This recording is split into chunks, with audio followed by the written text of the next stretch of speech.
Сәлем достар.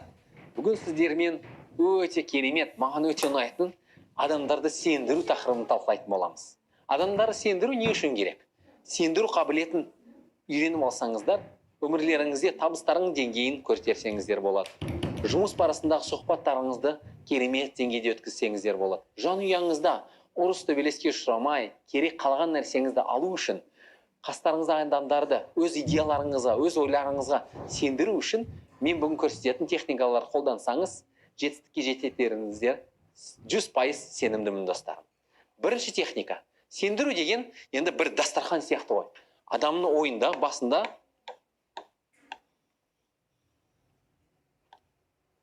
дастарханымыз кішкене аяқтары түсініксіз болып қалып, 4 аяқты бір дастархан сияқты елестетсеңіздер болады. Адамды сендіру үшін ең бірінші сіздерге бүгін көрсететін инструментім аргументация. Аргументация дегеніміз не?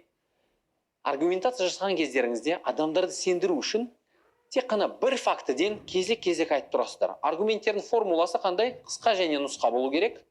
Және сұхбаттасушыңызды пайдасын айтып кетуіңіздеріңіз керек. Айтқан кезіңізде енді бір столдың аяқтары сияқты ғой. Бір аяқты айтып кетесіз. Сендірдіңіз ба? Жеткілікті. Сендірмедіңіз ба? Екінші аяғын айтып кетесіз. Болмады ма? Тағы бір аргумент жасайсыз. Болмады ма? Тағы аргумент жасайсыз. 3-4 аргументтен көп жасаудың да керек жоқ. Егер 4 аргументтің ішінде сіз адам сендіре алмаған болсаңыздар, онда техниканы ауыстыру керек достарым. Аргумент жасаған кезде де не жасайсыздар? Алдыңғы сабақтарда сіздермен зерттеген бір маңызды мәселеміз бар. Адамның ойы ешқашан тоқтамай әрекет етеді. Кейде байқайсыздар ғой, біреумен сөйлесіп тұрып, 1 сағат сөйлессеңіздер де, кейін 1 сағаттан кейін бұл не айтқан есіңізде қалмайды. Өйткені сөйлеген кезіңізде ойларыңыз басқа жақта болуы мүмкін. Адамды сендіріп кету үшін, біз айтқан ойды оған жеткізу үшін, әрдайым оны өзімізге қарай қарату керек, және назарын өзімізге аудару үшін не істей аламыз? Оны ойлау қабілетін тоқтатуымыз керек. Ойлау процесін тоқтатуымыз керек. Оны қалай істей аласыздар? Біріншіден, сұрақ арқылы істей аласыздар.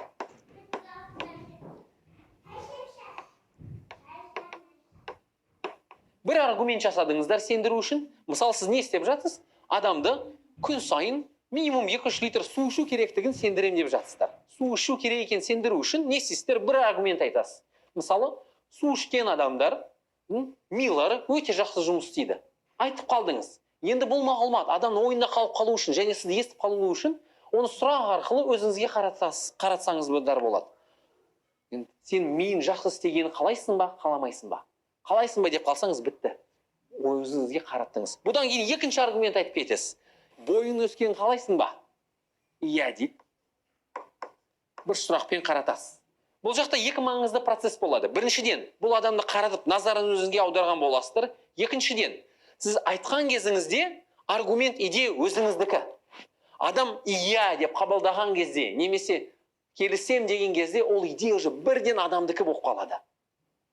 Сонда сіз айтқан кезде сендіруді жалғастырған кезіңізде үшінші аргумент болады, сұрақ сұрайсыз. Төртінші аргумент соңында айтқан сөздердің барлығын не істейсіздер? Резюме жасайсыздар. Енді қара, деніңіз сау болғанын қалайсың? Бойының тез өсуін қалайсың? 100 жылға дейін өмір сүруді қалайсың? Сол үшін су ішу керек. Онда тезірек барып су ішуді баста. Бірінші резюме. Қорытынды ретінде осыны жасайсыздар. Айтылған сөздің бәрін қорытынды ретінде қойып, қайтып адамға ескерту үшін қорытынды жасайсыздар да, әрдайым әрекетке шақыру. Әрекетке шақырасыз адамды. Өйткені сіз сендіргеннен кейін, оның пайдасын көру үшін, немесе результаты бар ма, жоқ па, адам сенді ме, сенбеді ме, оны тексеру үшін әрекетке шақыруларыңыз керек. Әрекетке шақырып реакциясына қарайсыз. Сендірген болсаңыз керемет, сендірмеген болса не істейсіздер? Қайтып аргументация жасаңыздар болады. И бұл процесс негізі тоқтамауы мүмкін. Адам сендірмегенше тоқтамауы мүмкін. Немесе басқа техникаларды қолдансаңыздар болады. Келесі сізге айтып кететін арнайы осы техникаларды аргумент жасаған кезде не айтарыңызды көрсетемін достарым. Мына жер түсінікті болса, ары қарай жалғастырайын. Сонда айтып кеткенімдей, аргумент, сұрақ, аргумент, сұрақ, аргумент, сұрақ. Сұрақтың орнына тағы не қолданасаңыздар болады? Сұрақтың орнына әрекет қолдансаңыздар болады. Ол не деген сөз? Бірдеңе айтып кеткеннен кейін қол ұстасып көріңіз, бірдеңе қолына беріп көріңіз, өйткені сіз о адаммен қарым-қатынасқа кірген кезіңізде назары бірден сізге аударылатын болады. Бірақ сұрақ енді екі әрине форматында өте жақсы есінде қалып қалу үшін керемет бір инструмент. Енді осы аргумент барысында не айта аласыздар? Не айта алам деген кездеріңізде мықты техника көрсетейін. Бұл техниканы мен кезінде Украинада, Киевта Исхак Битасевичтен үйренгем. Бұл сала техникасы. Бірақ бұл сала халал, ойымдамаңыздар. Бұны қанша болса қолдансаңыздар болады. Бірінші S дегенімізде адамдар психологиясында қабылдау, информацияны қабылдауға деген, сенімге деген арттыратын төрт маңызды бір фактор бар. Біріншісі S специалистер. Осы салада болған специалистер. Байқайтын шығарсыздар, жарнама кезінде мысалы, бұл суды қазақстандық кімдер дейді, докторлар ұсынған дейді. Немесе академия питания, тамақ жеу академиясы ұсынған дейді. Бір порошокты қарайтын болсаңыздар, бұны енді арнайы биохимиктар ұсынған дейді сіздерге. Осы саладағы специалистер. Специалистердің айтқан сөзіне халық сенеді. Мысалы, сіз докторға барған кезде, сізге дәрілердің списогін жазған кезде сұрамайсыздар ғой, бұл дәрі точно маған керек па, керек емес, жүгіріп барып дәріханадан сатып алып іше бастайсыздар. Сонда адам баласы специалистерге сену деңгейі өте жоғары. Соны сіз айтқан кездеріңізде, аргументтеріңізде специалистерді қолдансаңыздар өте мықты болады. Екінші, А дегеніңіз авторитет. Әр адамдар үшін, енді әр топ, қанша пирамидаларды ұнатпайтын болсақ та, әр адам балаларының тұратын топтары пирамида форматында. Бұлардың жоғарыда болатын авторитеттер бар, оның ортасында болатын бір орта деңгейдегі адамдар болады, және қалған адамдар төмен жағында болып тұрады. Әр социум, әр адамдар тобы осы форматта құрылған. Өйткені басшы болу керек. Адам баласы басшы болмаса, хаосқа айналып кетеді қарым-қатынастың барлығы. Сондықтан рекламаларда, жарнамалардың барлығында жұлдыздарды шақыратын болады, жұлдыздарды қолданады. Неге? Өйткені бұл адамдар авторитет болса, адамдардың бұларға сену деңгейі өте жоғары. Сонда сіз бірдеңке мағлұмат жеткізген кездеріңізде, мені сендірген кездеріңізде, маған болған авторитеттерді қолдансаңыздар өте мықты жетістікке жетесіздер. Бұл жақта маңызды айтып кететін бір мәселе бар. Мысалы, жасы үлкен 40 жастан жоғары әйел балаларға авторитет кім болуы мүмкін? Қалай ойлайсыздар? Мысалы, Ресей нарығынан алатын болсақ, ол Стас Михайлов. Немесе сол сияқты әншілер, олар авторитет. Қазір жастарға, 20 жастағы адамдарға, мысалы, Алла Пугачева деп қалыңыздаршы, ешкім бұл кім екен деп шығарып алдыңыздан. Ал біздің ата-аналарымызға 50 жастан жоғары болған кісілерге Алла Пугачева авторитет. Мысалы, жастар спортпен шұғылданатын жігіттерге Хабиб Нурмагомедов авторитет.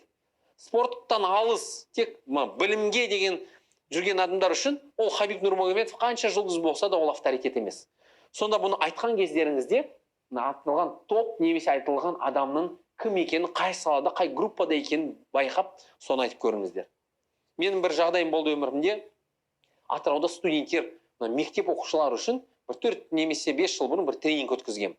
Сонда әртүрлі авторитеттерді көрсетем бұларға. Билл Гейтс көп танымайды екен. Біздің енді 2000 жылдары көп айтылды ғой оның аты. Қазір пенсияда жастар көп танымайды екен. Майкл Джексонды көрсетем, танымайды. Филипп Киркоровты көрсетем, танымайды. Енді презентацияны үлкен кісілер үшін дайындаған ғой. Кейін шай ішуде, кофе брейк кезінде ойладым, бұл кісілер үшін авторитет кім дедімді интернетке. Авторитет для молодежи Казахстана деп іздестірдім. Ол жылдары Қайрат Нұртастың енді көтеріліп жатқан жастардың арасында кәдімгідей дүркілдеп тұрып ән айтқан кезі болатын. Сөйттім де кофе брейктен кейін презентация Қайрат Нұртастың фотосын шығардым. Ой, бәрі күлді. Аға, ол да жасай ма деді, бұдан кейін тренингіміз керемет өтті. Өйткені жастар үшін сол уақыттағы авторитет Қайрат Нұртас мырзамыз болатын. Сондықтан әр топқа өз авторитетін таңдаңыздар. Келесі фактор L личный опыт, өздеріңіздің жеке тәжірибеңіз. Өйткені адамдар сіздермен, бұл жақта бір маңызды мәселе бар. Тек сөйлескен адамдар өз деңгейіңіздегі адамдар болса, онда олар үшін сіздердің жеке тәжірибелеріңіз өте маңызды. Сату саласында болсаңыз, кәсіпкер болсаңыздар, өз деңгейіңізді қалай көтере аласыз? Мен директормын, мен генеральный директорым, сату бөлімінің басшысымын деп айтсаңыз, өз деңгейіңізді кездескен адаммен тең деңгей, теңше аласыздар, және осы кезде өз тәжірибеңізді бөліссеңіз, сіздерге сену деңгейі жоғары болады. Достарыңызда да солай ғой, мысалы, бірдеңе ұсынатын болсаңыздар, мен кеше өзім барып келдім десеңіз, ой, болды, келістік деп ол кісі бара алады. Доктор іздеген кезіңізде, мысалы, шаш тарас іздеген кездеріңізде, немесе бір СТО мастер іздеген кездеріңізде, достарыңыздан сұрайсыз. Неге сұрайсыз? Өйткені біреудің тәжірибесіне сенесіздер.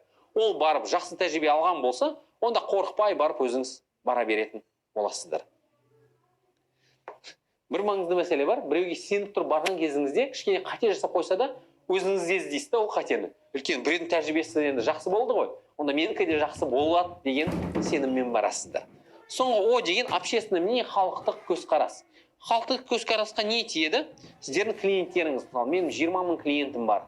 Немесе бұл жақта мақал-мәтелдер де өте жақсы жұмыс істейді. Енді өйткені бір адам үшін топтың айтқаны әрдайым шынайы келеді. Группа. Қазақстанда халықтың бәрі, қазақтың бәрі бұны қолданады. Ойбай, біздің ата-бабамыз айтқандағыдай, сендер мысалы көп баста ауыртпай тамақ жеңіздер. Ет жеу керек. Не үшін ет жеу керек? Өйткені ата-бабамыз ет жеген. Ата-бабамыз ет жеді деп бәріміз ет жеу керек па? Жоқ, бірақ ол сендіру үшін өте жақсы бір аргумент ретінде қолданылатын технология. Сонда специалисттер, авторитеттер, жеке тәжірибеңіз және халықтық ойларыңыз осылары арқылы адамға жеткізген мағлұматтың деңгейін көтере аласыздар, достар. Жақсы ма? Түсінікті ма? Осылайша жалғастырайын. Егер бұларды істеп көрген кезіңізде түсінбей қалсаңыздар, айтқанымдай маған хабарласудан тартынбаңыздар, ешқашан ұялмаңыздар, жекеге жаза беріңіздер. Келесі талқылайтын мәселеміз осы переговор, сендіру, адамдарды сендіру де қолданылатын технологиялардың 4 инструментін көрсетуге тырысамын сіздерге. Негізі бұлар өте көп және сіздер бұл тақырыпты зерттеген кездеріңізде әрдайым тереңдете аласыздар. Менің мұғалім ретінде мақсатым ең бастапқы форматта сіздерге бастапқы қадамдарды көрсету және бұл тақырыпқа қызықтыру. Қызықтырған кезінде қазір мағлұмат өте көп, оны ізденіп әрдайым таба аласыздар. Менің көрсеткен техникалардан бастап, кешіріңіздер, ары қарай әрдайым кете аласыздар, тереңдей аласыздар бұл білімді. Достарым, біріншісі көзқарас. Адамды бірдеңеге сендіру үшін оған өзіңізге керек көзқарасты қалыптастыру керек алдын ала. Адамды бірдеңеге сендірудің алдын ала дайындық өткізсеңіздер болады. Көзқарасын қалыптастырып қойсаңыздар, оны сендіру жеңіл болады. Қандай мысал спорт мәселесін алайық. Спортпен шұғылдану мәселесі әркімге маңызды екен, барлығы біледі. Керек екен, барлығы түсініп тұр, бірақ спортпен шұғылданатын адам саны өте аз мемлекетімізде. Не істейміз? Үйіңізге келіп жұбайыңызға немесе балаларыңызға, балаларым спортпен айналыс десеңіздер, бірден айналысып кетпейді ғой. Кетпейді. Кейде қақтығыс та болуы мүмкін, ұрыс, дау да туы мүмкін одан. Сондықтан алдын ала дайындық жасап қоясыз. Мына әскер соғыс кезінде артподготовка деп айтушы еді ғой. Әскер кетер алдында пушкалармен атып тастайтын. Бұл да тура сол технология. Не істейсіздер? Айтасыз, мысалы, спорттың пайдасы.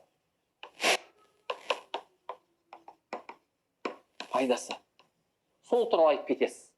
Алдында мен сізге көрсеткен технологияны қолдансаңыздар да болады, көзқарас қалыптастыру үшін. Мысалы, жұлдыздардан кім спортпен айналысады? Жұлдыздардың мысалын келтіресіз. Личный опыт, жеке тәжірибеңізді көрсетсеңіздер болады, немесе халықтық тәжірибе. Мысалы, мана, бәкең айналысып жатыр ғой спортпен. Көрдің бе? Қарны кетіп қалды, денсаулығы мықты, ауырмайтын болды.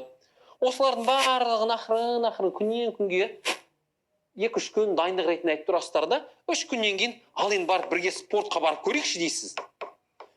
Айтып қойған кезіңізде уже адам көзқарасы қалыптасқан. Көзқарасы қалыптасқан кезде бұған дайын болып тұрады да, сіздердің сендірулеріңіздің деңгейі жоғары болып тұрады.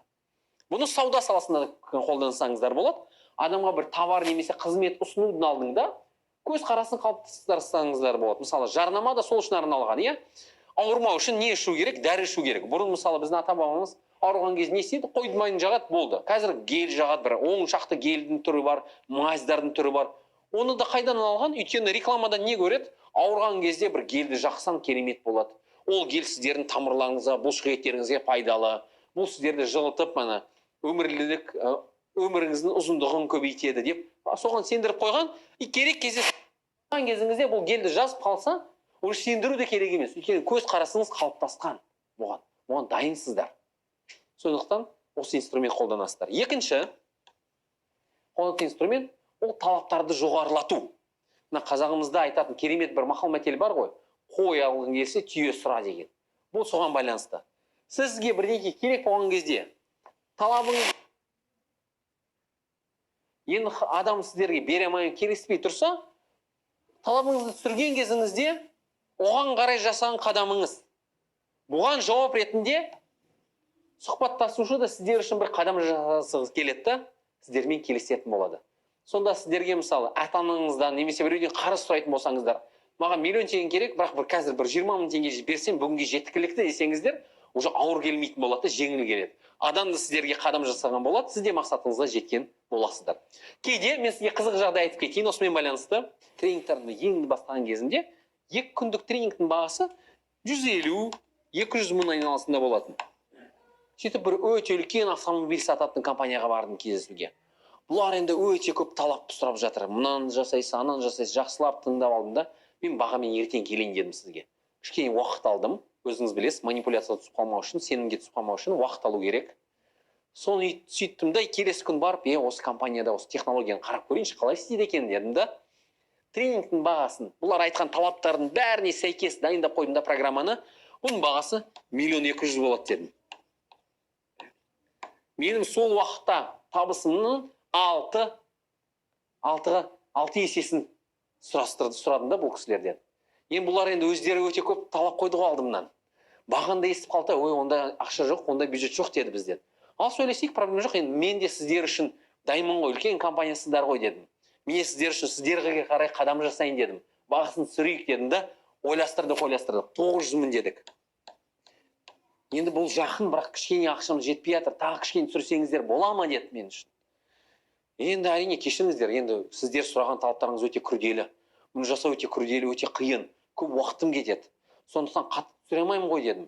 Бірақ енді сіздер үшін, тек қарым-қатынасымызды күшейту үшін, келешекке инвестиция ретінде мен бағасын түсірейін тағы дедім да, 650 мың қалай болады дедім сіздерге. Арасында енді 50 мыңнан қадам-қадам түсіп келе жаттық та, соңғы баға, атаған бағым 650 мың болып шықты. Бұлар енді 1 200 000-ден 650 мыңға түстім ғой мен бұлар үшін. Бұлар да қадам жасатты, жақсы осы баға келісейік деді. Келістік, үндемей керемет болды, жақсы, келесі апта жұмысты бастаймыз деді де шықтым да, көлікке отырған кезде есікті жауып қойдым да, айқайладым әбден қуаныштан да, өзім күтпеген баға болып қалды да, мен сол уақытта алған гонорарымның 3 есесі болып шықты. Өйткені айтқандай талаптарды жоғарылатып, кейін қадам-қадам сүре бастадым, олар да маған қарай қадам жасатты, 650 мыңға өткіздім ол тренингті. Керемет бір тәжірибе болды. Содан кейін бұл техниканы өте жақсы қолданатын болдым. Сіздер де өміріңізде қолданып көріңіздер, пайдасын көресіздер, достар. Және баға бастапқы айтылатын сумаға ешқашан қорықпаңыздар. Ары қарай, үшінші техника ол уақытты шектеу. Өйткені адам баласы неден шешім қабылдамайды кейде, өйткені уақыты көп болғандықтан шешім қабылдамайды. Сіз уақытты шектесеңіздер болады. Ол не деген сөз? Бүгін шешім қабылдасаңыз, бағасы осы түрде болады. Или бүгін шешім қабылдасаңыз, мен бармын. Ертең айтатын болсаңыз, уақытым болмай қалу мүмкін десеңіздер, адамды сендіресіз және әрекетке итермелейтін боласыз. Төртіншісі де ол товарыңызды немесе қызметіңізді мүмкіндікті шектеу. Мүмкіндікті шектеу, достар. Мүмкіндікті шектеген кездеріңізде де тура солай, қазір болмаса, келесі рет үлгермей қаласыз. Товарымыз бітіп жатыр, бұл товардың бағасы шығып кетуі мүмкін. Немесе қазір істемесем, маған бұл ертең керек емес десеңіздер болады. Бұл қазір маңызды. Сол мүмкіндікті шектеу арқылы адамды да сендіріп, әрекетке итермелейтін боласыздар. Осы 4 технологияны қолданып көріңіздер, достар. Алдында айтып кеткен аргументтің сала техникасын қолданып көріңіздер. Және басында айтып кеткен аргументация форматын қолданып көріңіздер. Бұның барлығын бір топқа жинап, бойыңызға енгізіп, әдет ретінде қолданатын болсаңыздар, мақсатыңызға әрдайым жетесіздер де, қалған адамды сендіре алатын боласыздар. Тақырып ұнап тұрса, бұл тақырыпты тереңдетіп те қарастыра аласыздар. Осы Шонбай онлайн университетінде болады адамдарды сендіру, адамдарға да әсер ету туралы. Оны ары қарай қарап тұрыңыздар да, ешқашан жіберіп қоймаңыздар. Бұл мағлұматты, бұл білімді бойыңызға енгізіп, әдет ретінде айналдыру үшін беретін тапсырмам, достарым. Дайындық жасап, 10 достарыңызды Шонбай онлайн университетінің курсына қатысуларына сендіріп көріңіздер. Әрекетке итермелеп көріңіздер. Жауаптарыңызбен және алған результаттарыңызбен, нәтижелеріңізбен бөліссеңіздер өте қуанышты боламын. Қош сау болыңыздар достар. Сұрақтарыңыз болса хабарласудан ұялмаңыздар. Мен әрдайым сіздермен қарым-қатынас құруға ашықпын. Сау болыңыз.